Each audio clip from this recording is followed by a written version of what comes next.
that's a little bit of a film that I've been making for the last 2 years, and it's out this week. And the thing is that could we have the lights on again, please? Thanks.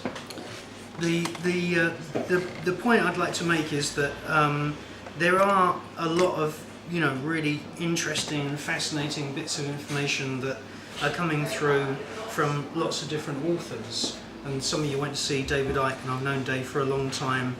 And ever since he came, ever since I started broadcasting on the Enigma channel, I've been in touch with him. The point is that at the moment I think that there's not much time for real liberty and for people to have meetings like this in public gatherings like this. In actual fact, there are already laws against public gatherings like this that they could invoke if they wanted to, and it's just a matter of choice with the police whether they want to actually break up a gathering like this. And that's really 60 odd years ago how Nazi Germany was managed.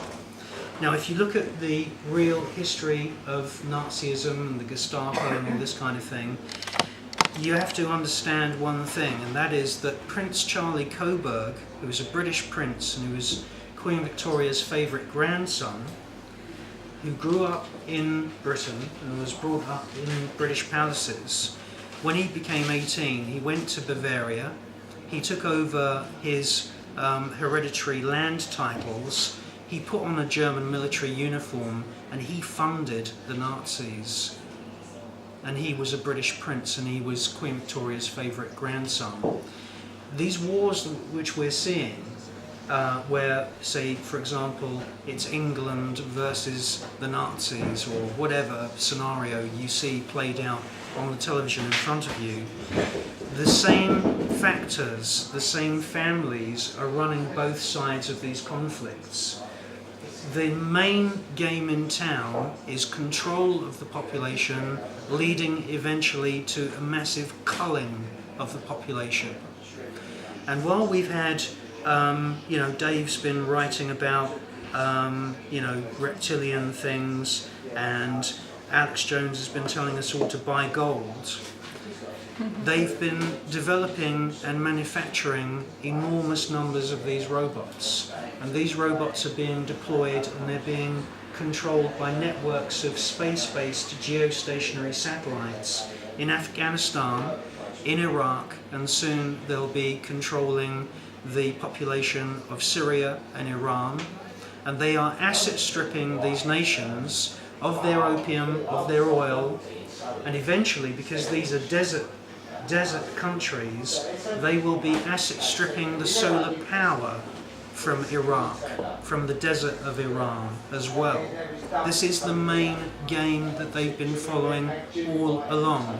What we're seeing today is no different to the asset stripping of diamonds from Sierra Leone and South Africa in the 19th century. It's no different to what we see with the asset stripping of oil from the Ogoni land. If you remember, Ken Saro-Wiwa was actually hung. He was actually murdered, assassinated, a judicial murder along with some of his other activists, by order of Royal Dutch Shell, which is a hydrocarbon conglomerate which is owned partly by Queen Beatrix and partly by Queen Elizabeth II. And we don't really have much time to discuss all of these. They are interesting things about reptilians. There's a lot of historical data about them. We don't have much time to discuss whether the moon is a spaceship, and we don't really have much time to buy gold. In actual fact, if you do go out and buy gold, you're putting money directly into the pockets of a very, very small number of families that have always controlled the world bullion market. And so what I see basically at the moment, and this is the reason why I've made this film, is that there's not that much time left for us to have these kinds of meetings.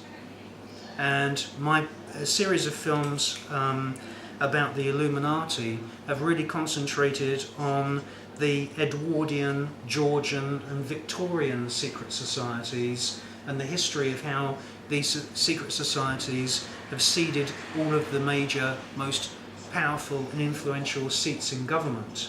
The reason why I've made Superstate, and I've actually made 2 Superstate films, this is the first one, is because I want to bring all of this bang up to date. And you have to now get prepared that if you are going to go on a demonstration, if you are going to go into any kind of public kind of scenario like we see with the police rounding up anti-Bush demonstrations like we saw in 2001, where they corralled everybody into Oxford Circus and kept them there with helicopters buzzing the crowd. Kettling, call it kettling. Yeah, Kettling. kettling.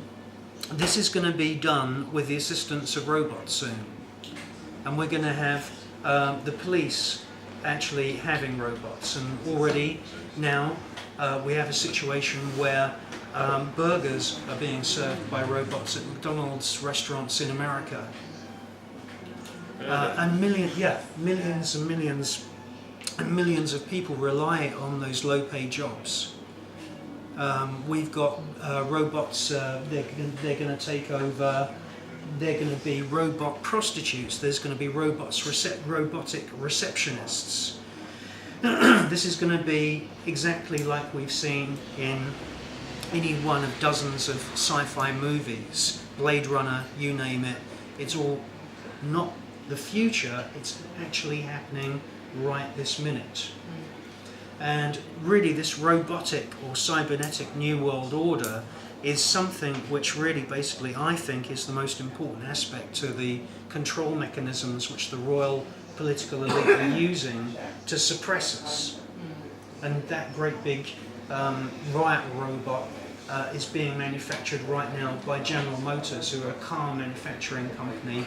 They've set up a mass production line, and if there was going to be an anti-Bush demonstration walking along this road, you'd see one of those things sooner or later coming along as well. It's exactly what you see in George Lucas films, the Clone Wars. They're making a lot of police redundant now, 45,000. Yeah.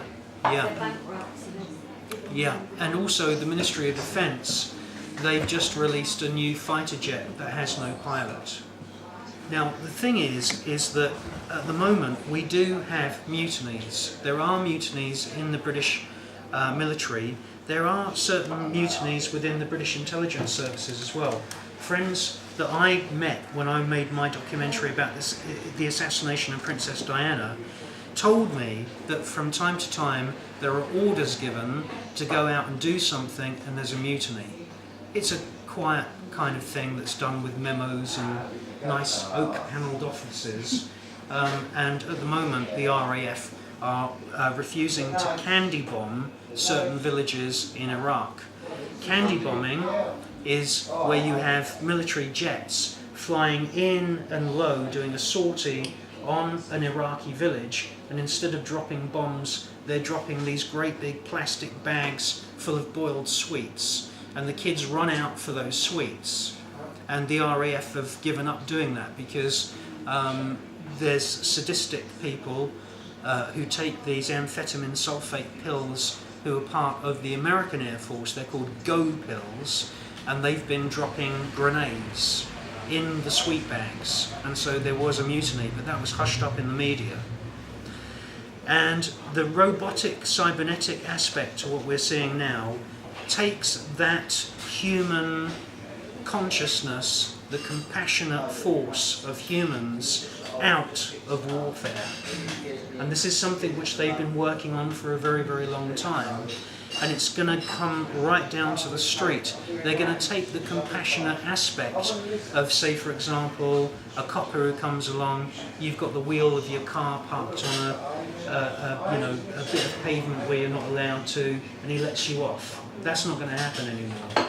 You know, you're going to have these motorbikes that have got robots on them that come along with this robotic arm, and it stamps this holographic imprint on your windscreen, and the next time you go through one of the tolls, like the tolls on the Dartford Tunnel, you get stopped and your credit card is automatically debited a huge amount of money. And this is the automated population control mechanism. This is the next era which we're entering into, and this is what I've been trying to put across on various social media